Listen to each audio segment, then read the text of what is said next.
Coming up on 8:46, when the first moment of silence will be observed at Ground Zero.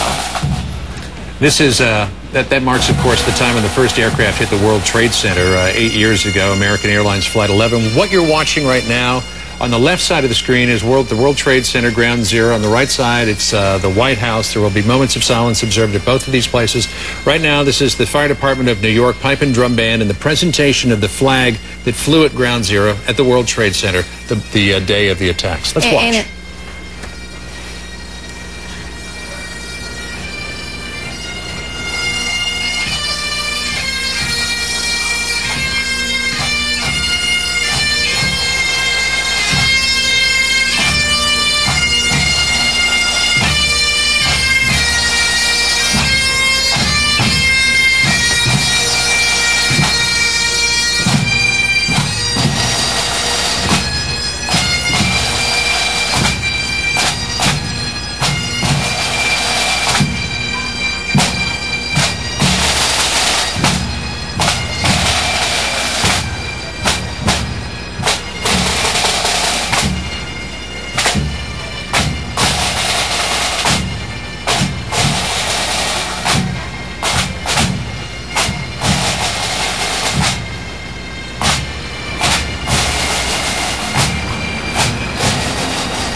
8 years we have come together to commemorate this anniversary. And just as our hearts return to those that we lost, we also remember all those who spontaneously rushed forward to help, however and whomever they could. Their compassion and selfless acts are etched in our city's history. Inspired by what they did that day, President Obama has designated 9/11 as an annually recognized National Day of Service and Remembrance. And appropriately, the City of New York has been the first to take up that call. From this day forward, we will safeguard the memories of those who died by rekindling the spirit of service that lit our city with hope and helped keep us strong. At this time, please join us and all New Yorkers in a moment of silence.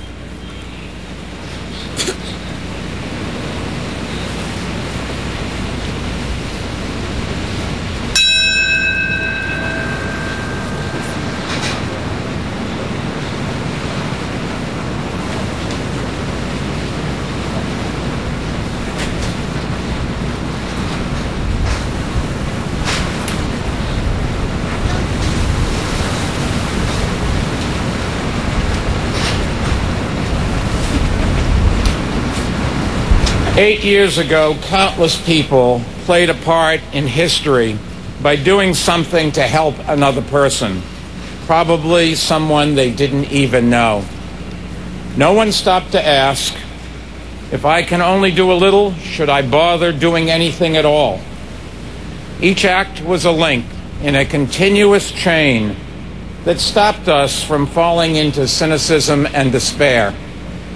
Reflecting on all she had seen in her life and from the halls of justice, the recently retired Supreme Court Justice Sandra Day O'Connor said this: "We don't accomplish anything in this world alone, and whatever happens is the result of the whole tapestry of one's life and all the weavings of individual threads from one to another that creates something."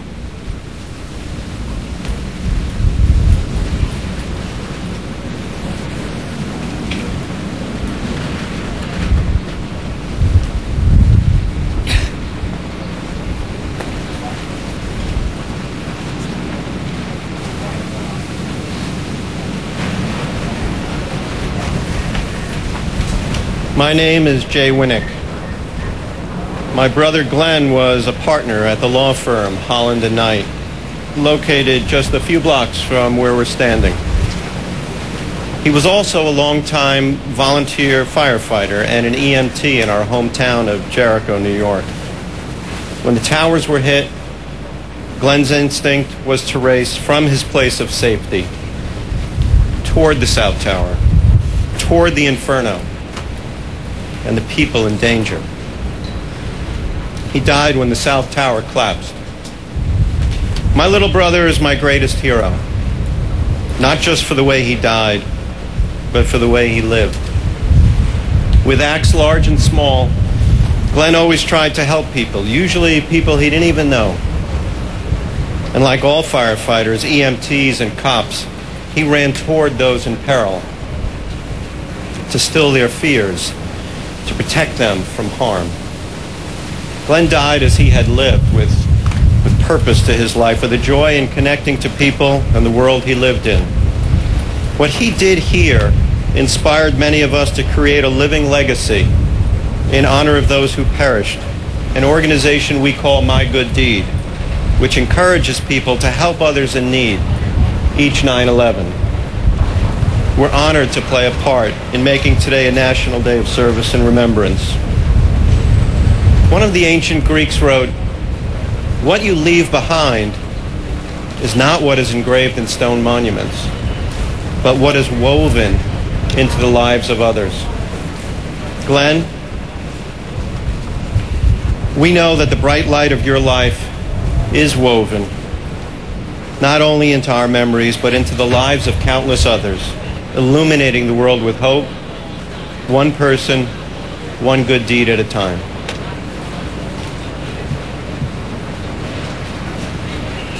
It is the sacred duty of the living to carry within us the memories of those we lost.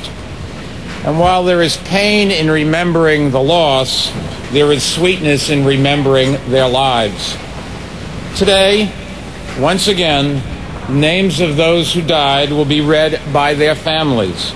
And this year, they will be joined by those who voluntarily give their time to help others throughout the year and throughout the city. They are truly the inheritors of the spirit shown right here 8 years ago.